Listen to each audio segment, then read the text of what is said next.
Yo, what's up guys, Toonie here, back with another video, and today we are reviewing Railgun's latest arc, Jailbreaker. So yeah, I know it's pretty self-explanatory, but this video will contain spoilers of the Railgun manga. And so yeah, I actually recently fully caught up, so expect monthly Railgun chapter reviews every single month starting in February. Alright, but in my opinion, the arc was great. Nothing too crazy, but I still think it was a great addition to the series, and it was pretty good. So if I had to say the star of this arc was definitely Ueharu and Satin.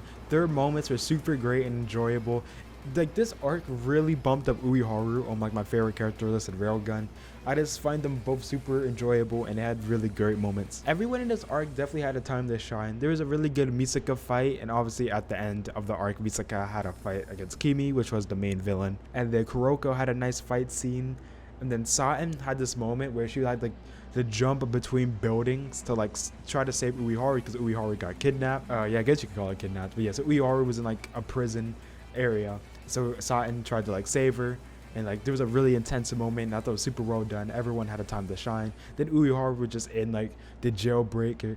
Well, she was trying to become like the jailbreaker, if that makes sense, but she was like in jail and she tried to like get out, but she used like her science knowledge, and it was pretty good. There was much more to it, but just saying in general, everyone had a moment. And I feel like the characters that added, I feel like Kimi was pretty cool. Her power is really interesting as well. And then just the settings were great. Like I thought the whole, like, honestly for Jailbreaker, I thought the concept was super interesting. Like basically everyone trying to break out Ueharu, like Ueharu getting trapped, and everyone got to like have their separate paths but their own routes to saving Ueharu. I thought it was super enjoyable, and the way it led up was super good, and there was new characters introduced, and it just worked out well. Also, everyone was expecting Toma to pop up. I didn't see it coming, and it didn't happen, but I thought it was quite interesting. But yeah, Toma's not in this arc if you were curious. But overall, super solid arc. Now I'm gonna say a bit of the downsides.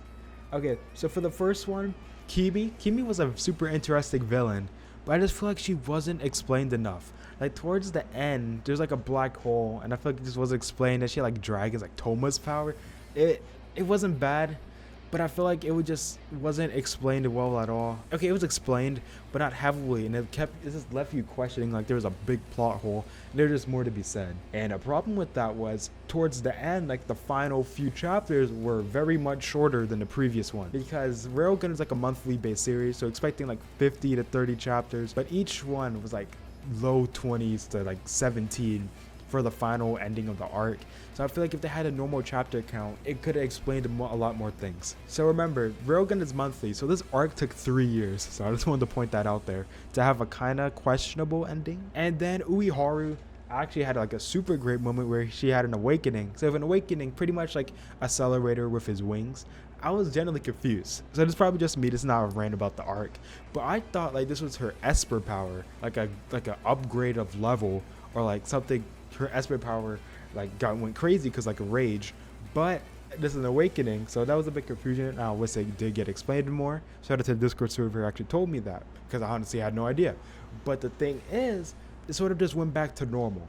Like I feel like if that was just there to end off the arc, I hope that's not it, and to just stop at Ueharu. Like I hope this awakening comes back, or something to her character development happens that explains this, because I feel like if they just have her do this like crazy awakening just to end off the arc, it's sort of like plot armor, and just like a kind of bad way to end it, because it's kind of predictable, but at the same time it wasn't explained. So my main problem with the arc was towards the end, shorter chapters, and pretty much nothing was explained. The final fight scene was great. Misaka and Kimi, the art was amazing throughout the entire arc. The art was just pretty spot on. The fight scenes looked great, and I can't wait to see these animated. But honestly, this Railgun arc, it didn't disappoint me. I did enjoy it better than the second half of Railgun T. So if I had to rank it, definitely not as good as Sisters and Dahase, but I'd say probably the third one. Even with a bad ending, okay, if I'm being honest, I wouldn't call it bad. I really enjoyed it. I just wish it was a bit more explained, but it was still a super solid arc, and definitely worth the read if you haven't already. So yeah, so the new arc is starting in February, so I think it would be a great time for me to do monthly Railgun reviews. So I'm gonna have a Railgun chapter review every month, so if you're caught up with the manga, definitely subscribe. But overall, let me know what you guys thought of this arc. I feel a lot of mixed opinions, especially my Discord server. You guys really said your opinions there. There's definitely a ton of cool scenes to be animated, and I can't wait for Railgun season 4. So thank you so much for watching. Hope you have a fantastic day. Subscribe, like this video, and peace. What do? Stay awesome.